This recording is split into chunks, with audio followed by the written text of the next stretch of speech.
இதழின் தமிழ்நாடு லீடர்ஷிப் உச்சி மாநாடு நிகழ்ச்சியில் கலந்து கொண்டு சிறப்பித்துக் கொண்டிருக்கக்கூடிய மாண்புமிகு அமைச்சர் தாமு அன்பரசன் அவர்களே,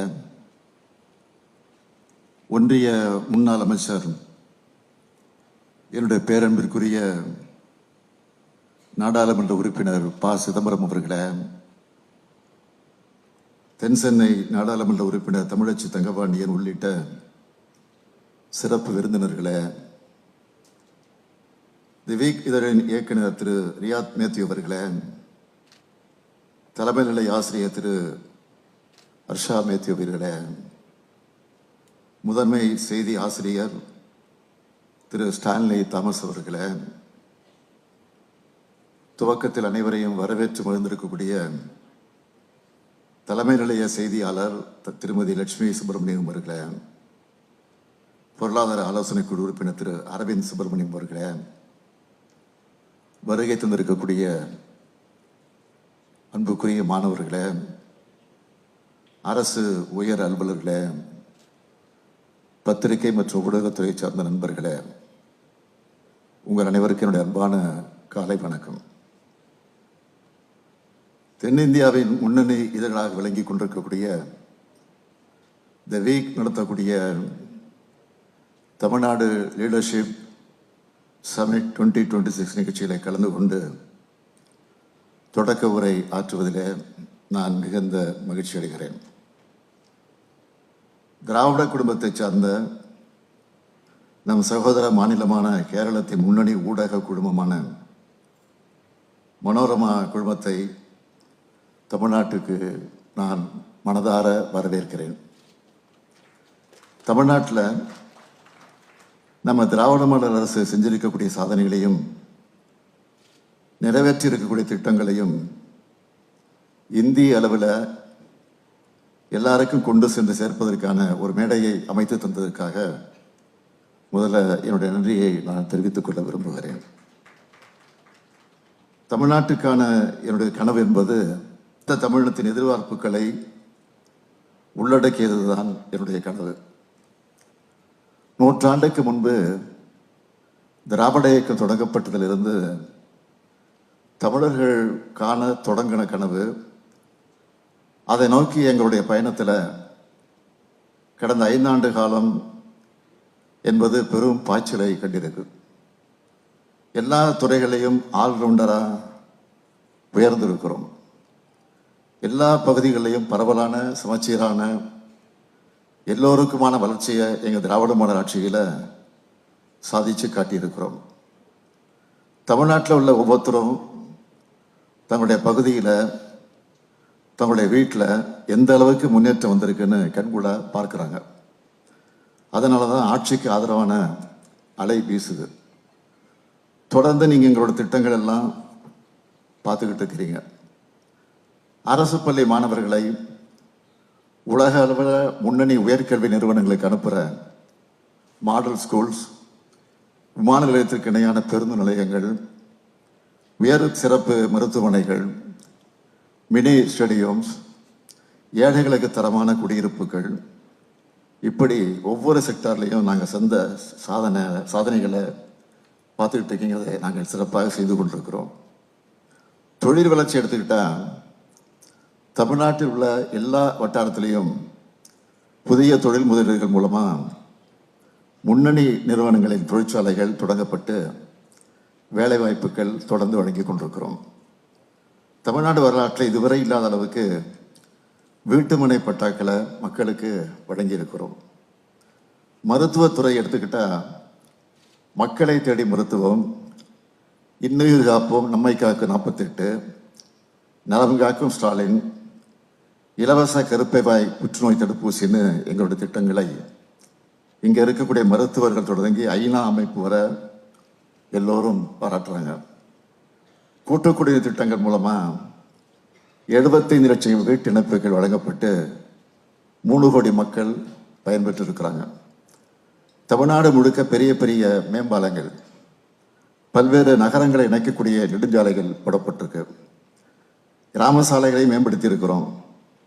பெருநகர்களுக்கு நடுவே அழகிய பூங்காக்களை அமைக்கிறோம். அறிவு கோயில்களாக பிரம்மாண்ட நூலகங்கள் கட்டப்படுகிறது. தமிழ்நாட்டில் எல்லா மாவட்டத்திலையும் டைடல் பார்க் இருக்கணும் என்ற நோக்கத்தோட 2ஆம் நிலை மாநகரங்களில் கூட நியோ டைடல் பார்க், எல்காட் போன்றவை அமைக்கப்பட்டிருக்கு. இந்த நிகழ்ச்சியை முடிச்சுக்கிட்டு கூட அடுத்து ஒரு பெரிய ஃபின்டெக் சிட்டியை திறந்து வைக்க போகிறேன். அடுத்து நகர்ப்புற வாழ்விட மேம்பாட்டு வாரியம் சார்பில் 5000க்கும் மேற்பட்ட புதிய வீடுகளை பயனாளிகளுக்கு நான் ஒப்படைக்க போகிறேன். வேளாண்மை துறை எடுத்துக்கிட்டால் உழவர்களுக்கு தனி பட்ஜெட் போட்டு விளைச்சல்ல சாதனை படைச்சிருக்கிறோம். காலநிலை மாற்றத்தை மனசில் வச்சு அட்வான்ஸாக செயல்படுத்துவதிலையும் தமிழ்நாடு தான் இன்றைக்கு முன்னோடியாக இருக்கிறது. துறையின் பெயர் மாற்றம் தொடங்கி காலநிலை மாற்ற இயக்கம், நிர்வாகக் குழு, காலநிலை மாற்ற உச்சி மாநாடுகளை கவனம் செலுத்தி கொண்டிருக்கிறோம். மாசில்லாத போக்குவரத்துக்காக மாநிலம் முழுக்க பஸ் பயன்பாட்டை அதிகரிச்சிட்ருக்கோம். எங்கள் மேலே பொய் பரப்பக்கூடியவங்களுக்கு பதிலடி கொடுக்கிற மாதிரி இந்து சமய அறநிலையத்துறை சார்பில் 4000க்கும் மேற்பட்ட கோயில்களில் குடமுழுக்கு நடத்தியிருக்கிறோம். மாற்றுத்திறனாளிகளுக்கு உள்ளாட்சி அமைப்புகளில் இடஒதுக்கீடு வழங்கியிருக்கிறோம். இவை எல்லாத்துக்கும் மேலே இந்த ஆட்சியே மகளிர் மற்றும் மாணவர்களுக்கான ஆட்சின்னு சொல்லக்கூடிய அளவுக்கு திராவிட மாடல் அரசோட முத்திரை திட்டங்கள் எல்லாமே அவங்களுக்காக தான் நிறைவேற்றப்பட்டு வருது. அதில் சிலவற்றை மட்டும் நான் உங்களுக்கு நினைவுபடுத்த விரும்புகிறேன். கலைஞர் மகளிர் உரிமை திட்டம், விடியல் பயணம், புதுமை பெண், தமிழ் புதல்வன், நான் முதல்வன், கல்லூரி மாணவர்களுக்கு லேப்டாப், காலை உணவு திட்டம், தோழி விடுதிகள் என நிறைய இருக்குது. என்னால் உறுதியாக சொல்ல முடியும், இந்த முத்திரை திட்டங்களை வெற்றிகரமாக செயல்படுத்துகிற வேறு எந்த மாநில அரசும் இந்தியாவில் நிச்சயமாக இருக்க முடியாது.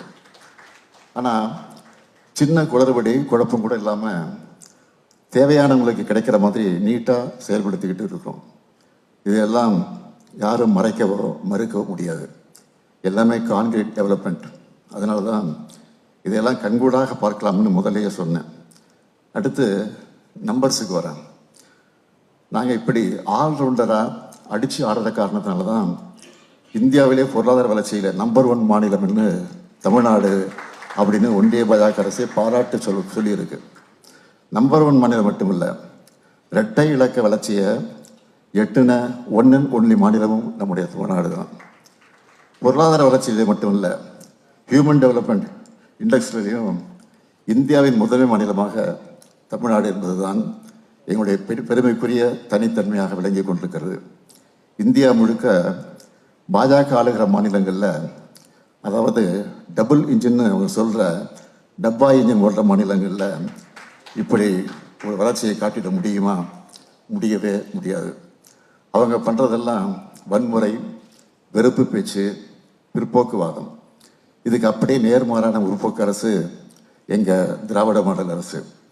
முக்கியமாக நீங்கள் நோட் பண்ண வேண்டியது, நாங்கள் பண்ண சாதனைகள் எல்லாம் ஒன்றிய அரசின் உதவி இல்லாமலே சாதித்து காட்டியிருக்கிறோம்.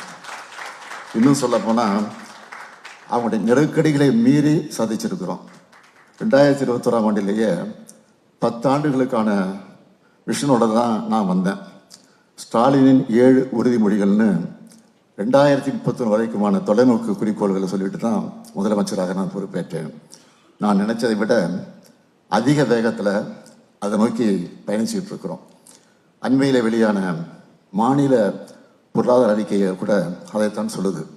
தமிழ்நாடு இதே வளர்ச்சியை தக்க வச்சுக்கிட்டா $1 மில்லியன் பொருளாதாரம் என்ற இலக்கை அடையும்னு அதில் சொல்லியிருக்கிறாங்க.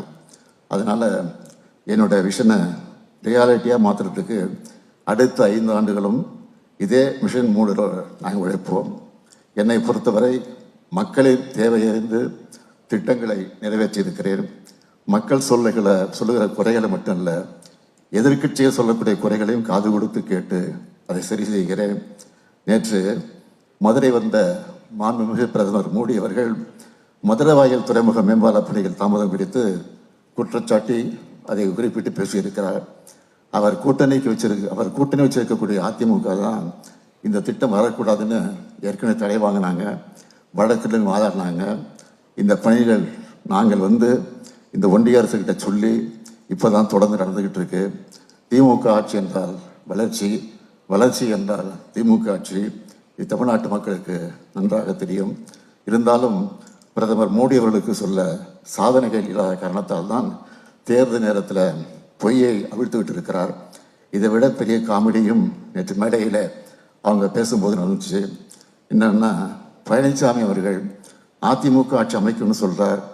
அவரை மேடையில் வச்சுக்கிட்டு பிரதமர் மோடி அவர்கள் என்டிஏ ஆட்சி அமையும் என்று சொல்லுகிறார். யாருக்கு தலைமைன்னு தெரியாம இவங்க இப்படி ஒரு கூட்டணி இருக்கு. அதனால்தான் நான் என்னோட பிரச்சாரத்தை தொடங்கினப்போ இந்த தேர்தல் தமிழ்நாடு வெர்சஸ் என்டிஏன்னு தெளிவாக சொன்னேன். இதை நான் சொன்னப்போ சில கேள்வி எழுப்பினாங்க. ஆனால் பிரதமர் மோடி அவர்களும் உள்துறை அமைச்சர் அமித்ஷா அவர்களும் ஒவ்வொரு முறை தமிழ்நாட்டுக்கு வர்றப்பவும் நான் சொன்னதை தான் உறுதிப்படுத்திட்டு போகிறாங்க. தமிழ்நாடு அணியா டெல்லி அணியா என்ற இந்த தேர்தலில் நிச்சயம் தமிழ்நாடு வெல்லும். அந்த திராவிட மாடல் 2வில் எங்கள் ரெக்கார்டை நாங்களே பீட் பண்ணுவோம். இந்த இனிய நிகழ்ச்சியில் என்னுடைய கருத்துக்களை பகிர்ந்து கொள்ள வாய்ப்பை ஏற்படுத்தி தந்திருக்கக்கூடிய திவே குழுமத்திற்கு நன்றி கூறி விடைபெறுகிறேன். நன்றி.